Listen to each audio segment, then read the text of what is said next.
Laddu varieties part 2 பார்க்கலாம் வாங்க. இதில் ஒரு 5 வகையான லட்டு, ரொம்ப டிஃப்ரெண்ட்டான லட்டு. பேக்கரி ஸ்டைலில் ஆப்பிள் கேக் பண்ணலாம் வாங்க. ரொம்ப ஈஸியாக வீட்டிலே பண்ணிடலாம். 90s கிட்ஸ்க்கு ரொம்ப ஃபேவரட்டானது. என்னோட சின்ன வயசில் நான் அடிக்கடி வாங்கி சாப்பிட்ட ஒரு கேக்கு இது.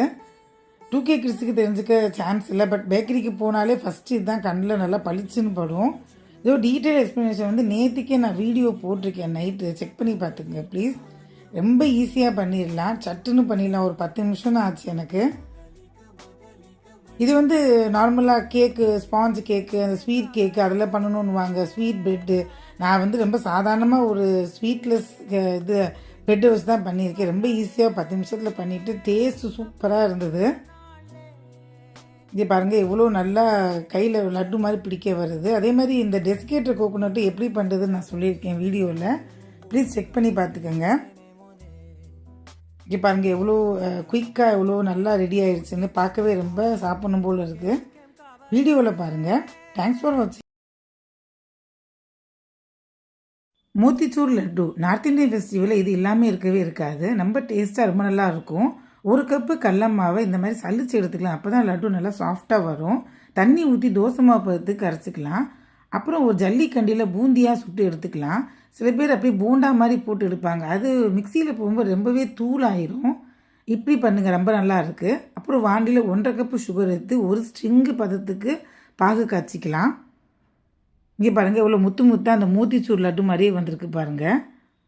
அப்புறம் உங்கள் மிக்சியில் போட்டதை எடுத்து வாண்டியில் போட்டுக்கலாம். கொஞ்சமாக கலர் உங்களுக்கு வேணும்னு ஆட் பண்ணிக்கலாம். ஆரஞ்சு இல்லை ரெட்டு ஏதாவது ஒன்று பண்ணிக்கோங்க. அப்போ தான் கலர்ஃபுல்லாக நல்லாயிருக்கும்.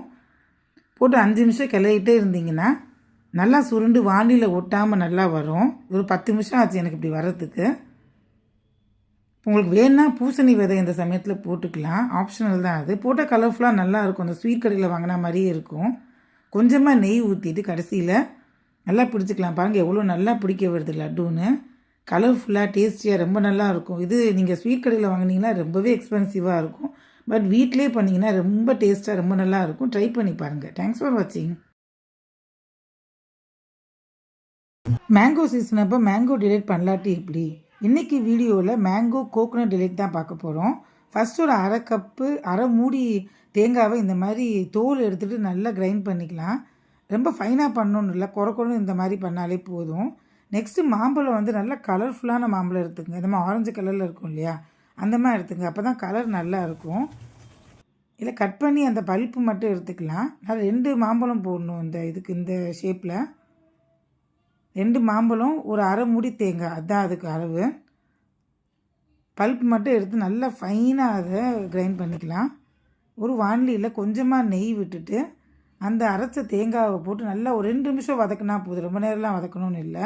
அதுக்கப்புறம் அந்த மேங்கோ பல்ப்பையும் போட்டு 2ஐயும் சேர்த்து இது ஒரு 5 நிமிஷம் போதும். அதுக்கப்புறம் 1/2 கப்பு மில்க் பவுடர் போட்டிருக்கேன். ஒரு 3 டேபிள் ஸ்பூன் மில்க் மெய்டு போட்டிருக்கேன். இது 2மே ஆப்ஷனல் தான். நீங்கள் இருந்தால் போட்டுக்கலாம், இல்லாட்டி ஒரு 1/2 கப்பு சுகர் போட்டால் போதும். அது போட்டிங்கன்னா கொஞ்சம் ரிச்சாக இருக்கும் அந்த ஸ்வீட்டு. இந்த மாதிரி வானிலையில் நல்லா ஒட்டாமல் வரும்போது எடுத்துகிட்டு பண்ணிங்கன்னா இந்த மாதிரி லட்டு பிடிக்கிற மாதிரி பக்குவம் நல்லாவே வரும். அதை மாதிரி தேங்காயில் போட்டு உருட்டி எடுத்துட்டிங்கன்னா பார்க்க நல்லா ஒரு எக்ஸ்பென்சிவான ஒரு ஸ்வீட் எப்படி இருக்கும் அந்த மாதிரி நல்லாயிருக்கும். ஸோ மேங்கோ சீசன் அப்போ இந்த மாதிரி விதவிதமாக ஸ்வீட் பண்ணி அசத்துங்க, நல்லாயிருக்கும் டேஸ்ட்டு.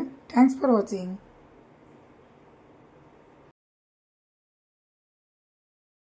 நெக்ஸ்ட் ரெசிபி பார்த்தீங்கன்னா ஓரியோ பிஸ்கெட்டை வச்சு லட்டு பார்க்கலாம்.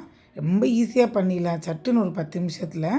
அந்த மேலே இருக்கிற பிஸ்கெட் பாட்டை அந்த பாட்டை மட்டும் எடுத்துக்கேன். இல்லை ஃபுல்லாக கூட எடுத்துக்கலாம். எல்லாமே ஃபுல்லாக எடுத்துருக்கேன் நான். பவுடராக பண்ணிவிட்டு கொஞ்சமாக பால் விட்டிங்கன்னா நல்லா சுருண்டு இந்த மாதிரி பால் பிடிக்கிற மாதிரி வந்துடும் லட்டு மாதிரி. எக்ஸ்ட்ரா இதில் நெய்யோ பட்டரோ எதுவுமே சேர்க்க தேவையில்லை. இப்போ அங்கே நல்லா பிடிக்க வந்துடும். கையில் பார்த்தீங்களா எவ்வளோ பட்டர் இருக்குன்னு. ஸோ டக்குன்னு ஒரு லட்டுவாக பிடிச்சிடலாம். இதை ஒயிட் சாஸில் அந்த ஒயிட்டு சாக்லேட்லேயும் அதே மாதிரி டார்க் சாக்லேட் சிரப்லேயும் டிப் பண்ணி எடுத்து ஒரு 5 நிமிஷம் நீங்கள் இதில் வச்சா போதும், ஃப்ரிட்ஜில் வச்சா போதும், நல்லாவே செட் ஆயிரும். இந்த சாக்லேட் எப்படி பண்ணுறதுன்னு சொல்லிட்டு நான் வீடியோ தனியாக போட்டிருக்கேன், செக் பண்ணிக்கோங்க. ஈஸியாக பண்ணிடலாம் அதுவுமே. ஸோ 2லேயுமே டிப் பண்ணி ஃப்ரிட்ஜில் ஃப்ரீசரில் வைங்க ஒரு 10 நிமிஷம். நல்லா செட் ஆகி இது ரிச்சாக ரொம்ப நல்லாயிருக்கும் இந்த டேஸ்ட்டு. ட்ரை பண்ணி பாருங்கள். சப்ஸ்கிரைப் பண்ணிக்கங்க, லைக் பண்ணிங்க. தேங்க்ஸ் ஃபார் வாட்சிங்.